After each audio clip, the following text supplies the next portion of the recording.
On today's show, the Thunder might have been a year ahead of schedule, but are they the obvious favorites to win it all again this season? We'll see what Matt and Haize think about that. Plus, Kevin Durant may have made a huge mistake. All of that coming up on today's Locked On NBA Daily.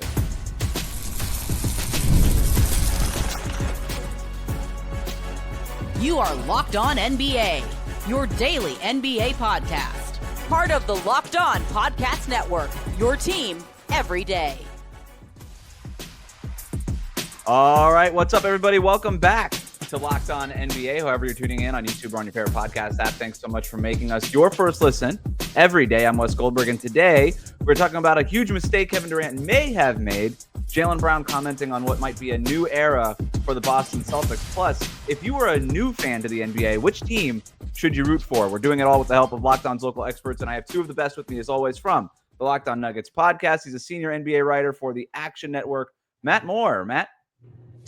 We are inside a month, people. A month until the NBA returns. Great WNBA action over the weekend. Really enjoyed that. That was awesome. Great debates over the MVP as well. Lots of hoop stuff going on. It's muscle watch season. This is the time of year to get those NBA engines revving again. From the Locked On Bulls podcast, he's also a Bears and Bulls creator for Bleacher Report. It's Haize. So, yeah, I'm excited about a lot of basketball, a lot of good basketball going on right now. NBA's right around the corner. But I think the most important thing is that we need here is, like, I don't think we can call Matt Moore a 16 gamer anymore. He hasn't been here enough since Doug left. I gotta get my reps in. You're right. I'm getting old, man. I gotta get my conditioning up. Those were just rest management days. Training camp is a week away for everybody, right? We're all just ahead of preseason here. Haize, like you mentioned, we are a week away from media days and training camps opening up across the league. So to get ready for the season all week, we're going to be asking and answering the questions that are going to define the upcoming NBA season. We're going to start with the reigning champion, Oklahoma City Thunder, who have a chance to become the first repeat champions since 2018. We've seen teams across the league load up to try to beat them this summer. So after this offseason, Matt, do you still consider the Thunder as the obvious favorites to win the championship? On paper, yes. They are on paper the best. And you can say, like, how can you say they're on paper, Matt? They just won the title. What I mean by that is just that, look, I do believe that we're in an era of parity. It's not just the CBA. It's not just the fact that we haven't had a repeat champion since 2018. There is like dynamics of roster distribution, I think, that's causing this, as well as the difficulty of keeping guys healthy for an entire year. And having covered a title team in Denver, I saw the year after what it took out of them. And it does. Like, winning the title takes something out of you because you play so long, so hard, so tough. Nobody's better equipped to repeat out of the past 7 champions than OKC because of their youth. But, you know, it's going to be harder this year. It's harder this year. And if they win it, it gets even harder when they try and go for the three-peat. It's just really difficult. And I do tend to believe that right now in sports, I don't look at this Thunder team, as good as they are, and they are great. I don't look at them the way I looked at the Warriors. I don't look at them the way that I looked at the Heat in 2012 and 13, and even going back to 11 when they made the finals. I don't look at them as like an all-time team yet. If they get there, then I will be like, oh, they were that, and I didn't, they proved they were that. But I'm going to enter with a healthy amount of skepticism, Haize, about the ability for this Thunder team to do something that these other teams who were also awesome couldn't accomplish.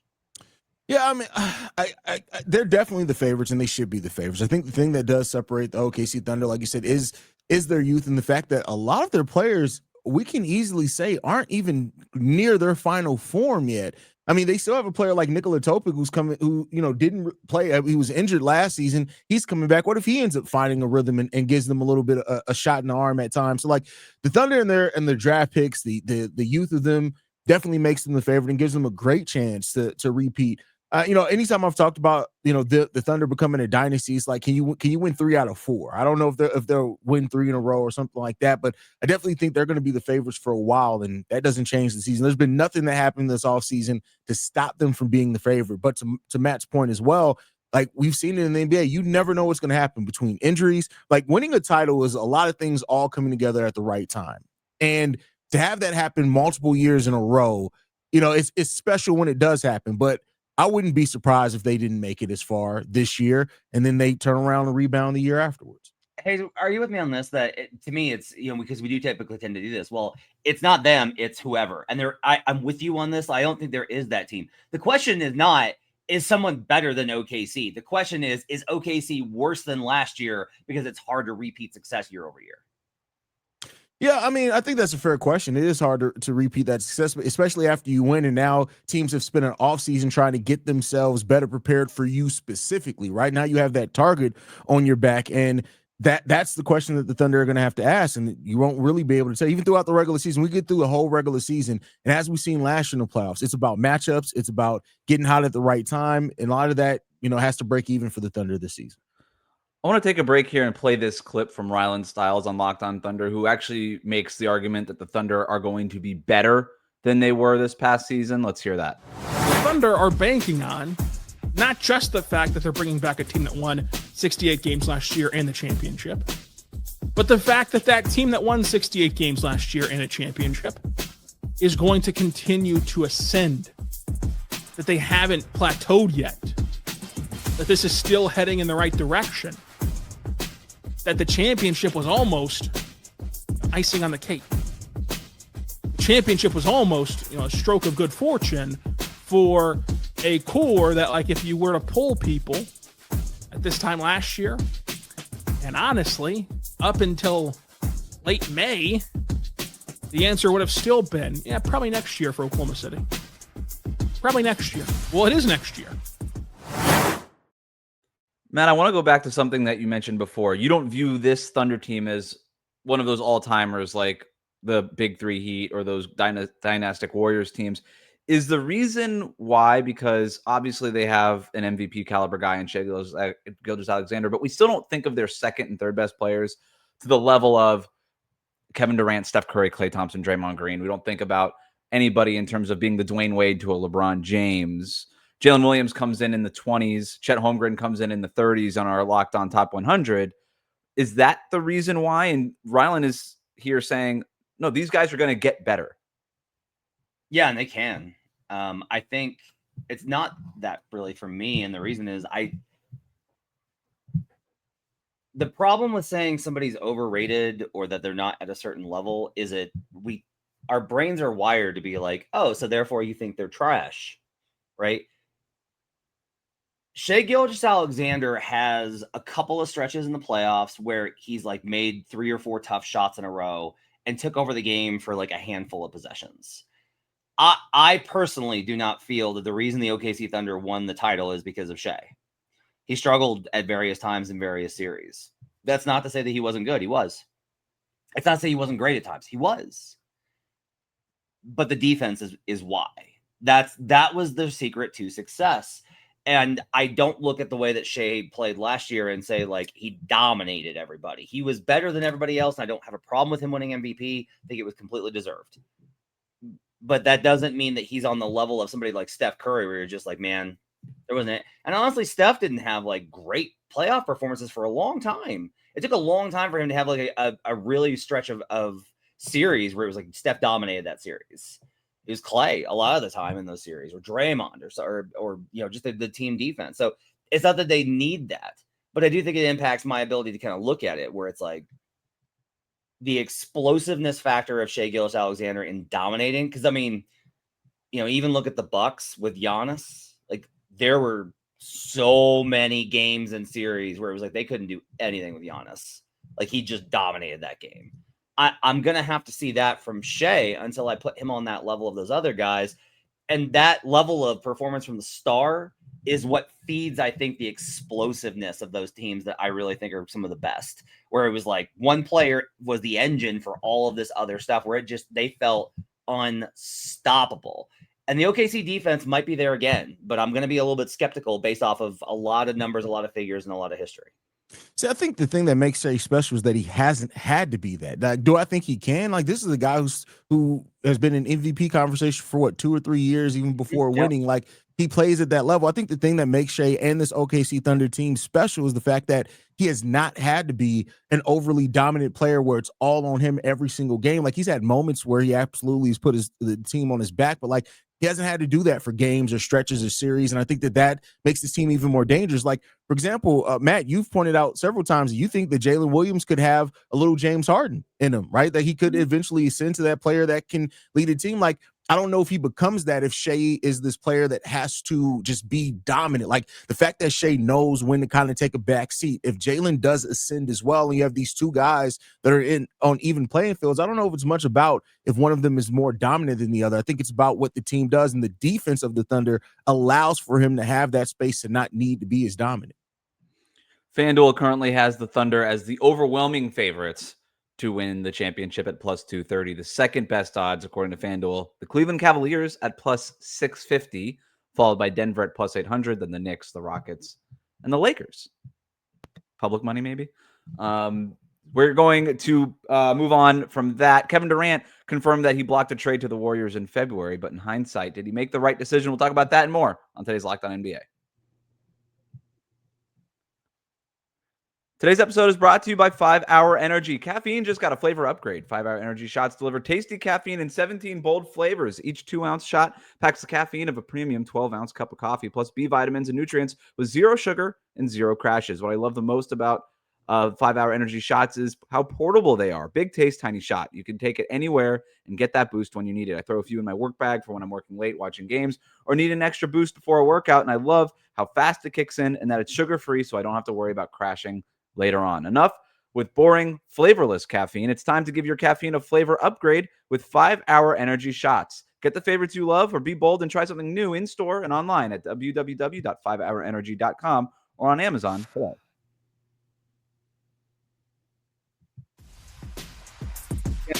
Locked On NBA Daily for every day. If you've been listening for a long time, please support the show by hitting that subscribe button on YouTube. Kevin Durant confirmed that he blocked a midseason trade to the Warriors in February. Asked at a summit last week about the trade rumors that led to his eventual exit from Phoenix, Kevin Durant said, quote, "I heard Golden State was in the mix around the trade deadline, but that's when Rich Kleiman came into play, and those relationships that we built around the league and also playing in Golden State helped. We were able to tell them to kind of hold off on that." Since then, Durant and the Suns missed the playoffs. Durant was traded to the Rockets this summer. So my question to you, Haize, did Kevin Durant make the right decision in hindsight?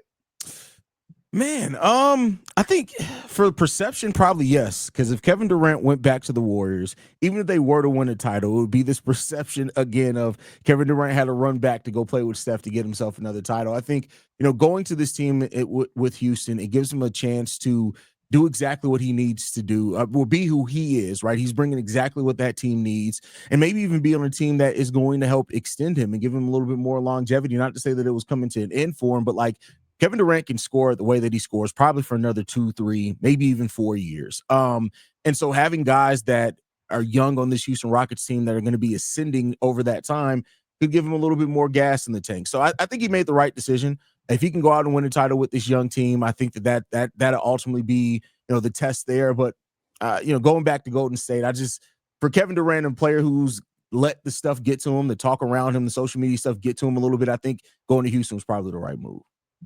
I think it's important to understand that KD doesn't feel like there is that perception gap. Like he's like, well, I'm one of the all-time greats. I've won 2 titles. Like he feels like he's certified. I do think there's a lot of fans that feel they're always kind of like, yeah, but you need to do it with the Warriors. Steph was always the guy there, but KD doesn't seem to really care about that. So I think he made the right decision because that wasn't what he wanted. Like he wanted to go play for Udoka. He wanted to go play in Houston. Like that's the decision that he wanted to make, is he wanted to go there. And so from that perspective, I think there's no right or wrong. It's just like, what did KD want? I don't know that KD needs another title. I don't know that KD would have, if another title changes a lot of my calculation of where he's going to wind up on the all-time. So I don't have a problem with what he did. I'm grateful because it would have been just like a very boring storyline to me to get that group back together a couple of years older. It just feels very boring to me. So I'm glad because now we have this new thing in Houston. We can evaluate. We have Jimmy in Golden State. It's a lot more interesting for the league with KD not having made that decision. I agree 100%. Way more interesting. Kevin Durant going back to Golden State would have been boring, to your point, Matt. But let's just play that hypothetical out. Let's say Durant is traded to Golden State instead of Jimmy Butler in February. You've got Kevin Durant, Steph Curry, Draymond Green, that group, right? You just put Kevin Durant in that team. That team made the playoffs. Phoenix didn't. We would have seen Durant and Steph and Draymond in the playoffs. What like hypothetically, what could that team have done, Matt? I think they lose to the Wolves in the second round. Maybe they get out and they wind up breaking down that tiebreaker, so they wind up in a different seeding, right? But I think they still lose first or second round. I just don't think the Warriors were that good. I think Curry still has most of the plays where he's Steph. There are a couple more where he doesn't look quite like himself. And that's just normal as guys get older. Draymond's the same deal. Draymond's offensive numbers continue to get worse and worse. And that's what's kind of funny is some of the Warriors wins last season were because Draymond had great offensive games. The absence of Klay Thompson means it wouldn't really be a 1-to-1. You don't have that other shooting threat, because that was one of the problems is it's like you got to send help at KD, but if you do, one of Steph or Klay is going to be open and you're dead every single time. I don't think their defense would have been as good. I don't think their offense would have been as good. I am just not a believer in this current iteration of the Warriors, even if they had added Kevin Durant. Shout out to Matt for the Buddy Hield erasure. Like you another shooter. Buddy Hield's right there, Matt. He's right there. Sometimes when he's allowed to be on the floor, he certainly has his moments. He has his moments. No, that was me being more playful about it. But you know, where I don't know if the Warriors do go any further. And that's not a knock on KD or them together, but I think Jimmy brings something that KD doesn't, and that is defense, even though Jimmy's defense has slid a little bit. But Jimmy, I think people forget when Jimmy joined the Warriors, he went on like a scoring tear. I don't know, like, yeah, KD can score, but I don't know if it would have been that much different than what Jimmy Butler did. So I think they probably end up about the same place regardless. Now, the question is, does it give them more flexibility this offseason? And he's still dealing with the Jonathan Kuminga thing. So I don't think that I think they're better, but I don't think it's marginally better if they had made the trade for KD. The Kuminga fit doesn't become an issue if you have Kevin Durant.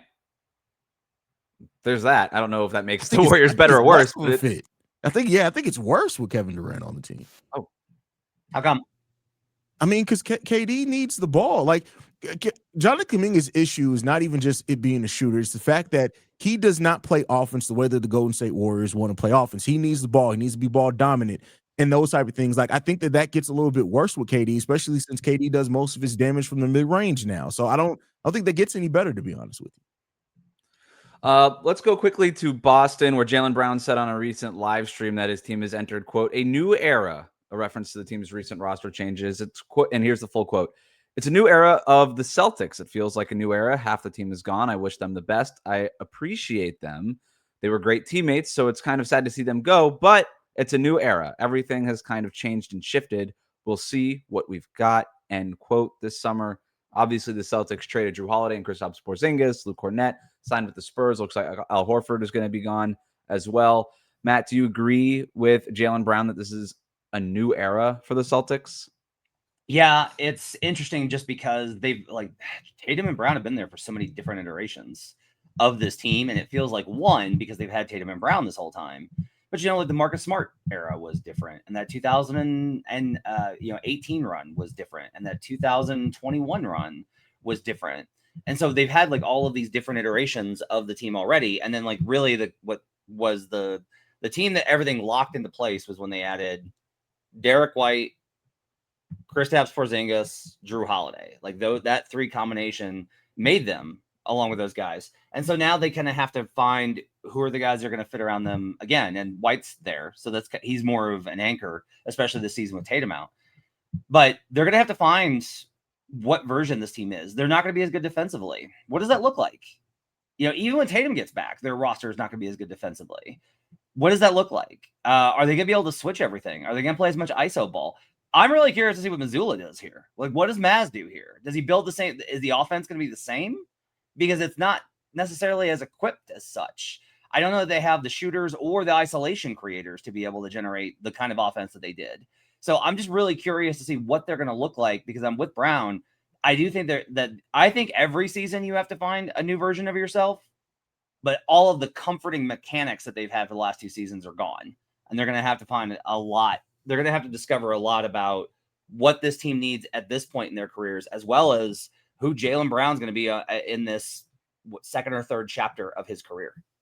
Yeah, it's lots going to be different for the Boston Celtics, and different doesn't necessarily mean bad, but it is going to be different.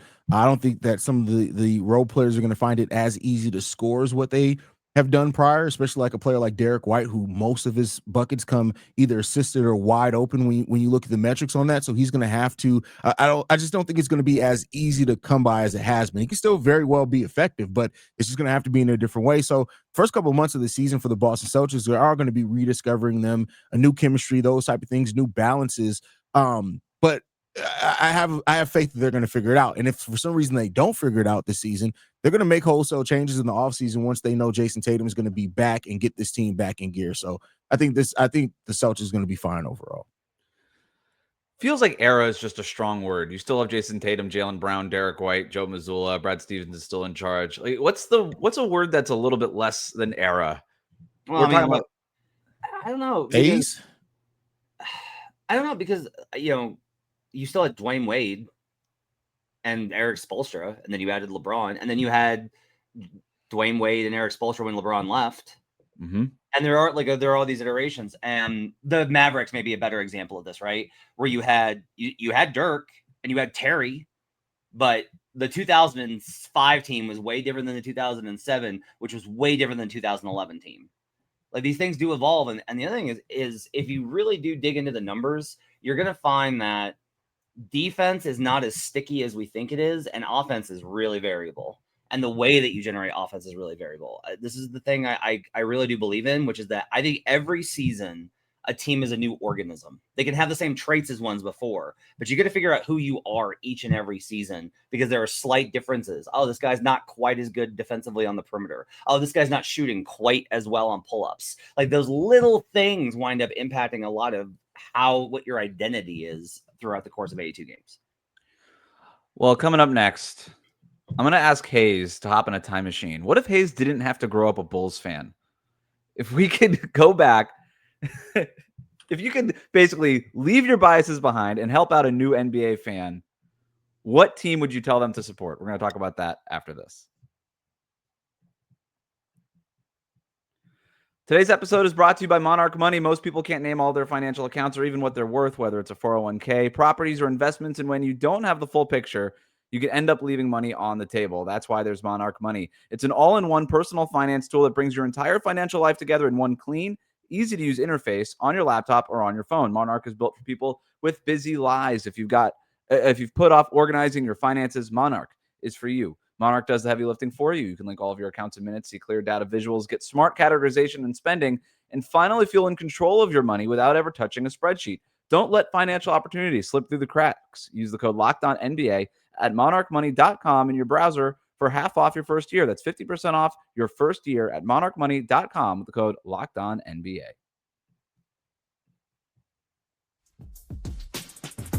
Thanks for being Locked On NBA every day. The Locked On Podcast for every.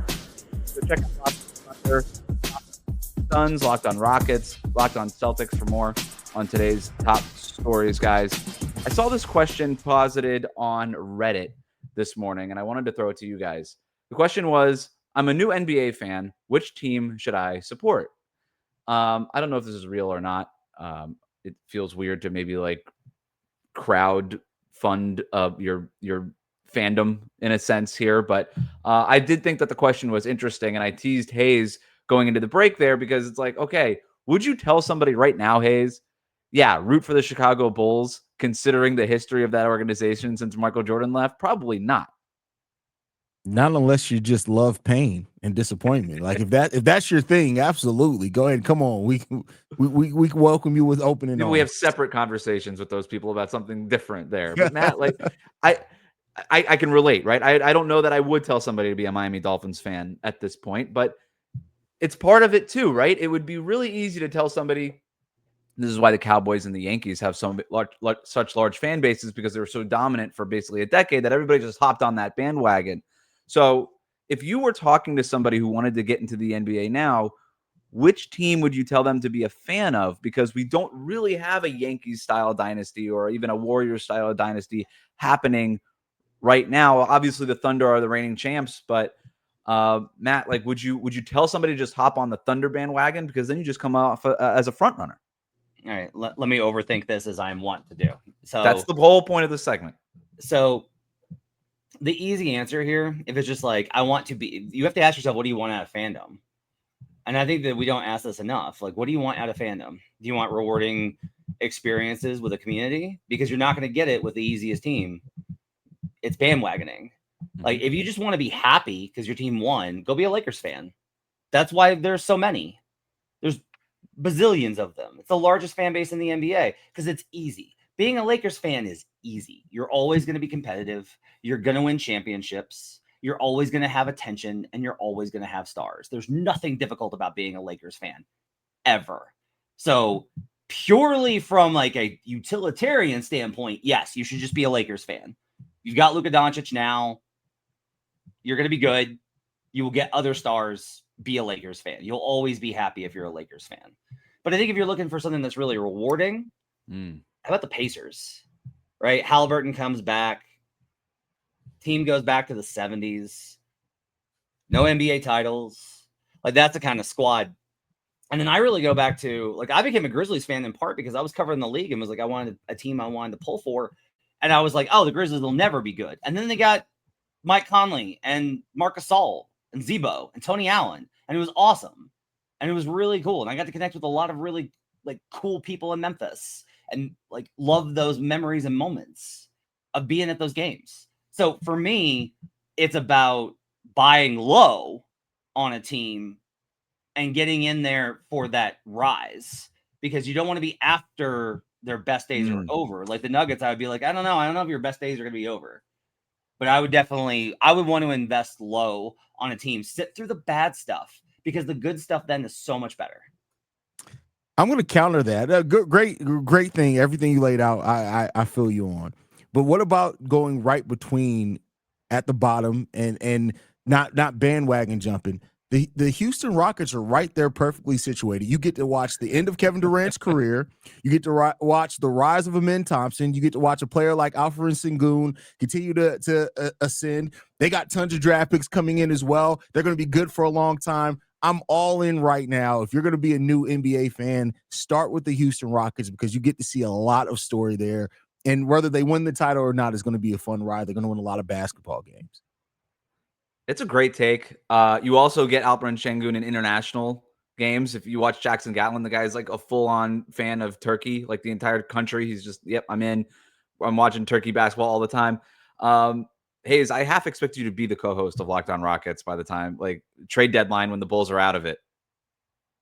I got too much personality for Locked On Rockets. They wouldn't be able to contain me there. So, Matt, I like the idea of NBA fandom as stock market, where you're trying to actually get a return on your investment, essentially, right? What you laid out, buy low. I like what Haize laid out too. Like, you don't have to buy low. Like, we don't have to go penny stocks here. You don't have to become a fan of the Washington Wizards. Nobody would ever tell you to do that necessarily. Matt Moore is a fan of the Washington Wizards, by the way. So go Wizards. Go. Love Bub Carrington mid-range jumpers. Just big fan. Not even facetiously. I actually do enjoy them. No, I mean, this is the thing, is like, if there's a guy, I think the only reason I didn't play the Wizards is because I can't look at that and go, like, there's a guy there. You want a guy that's like, this is the star that you cape for.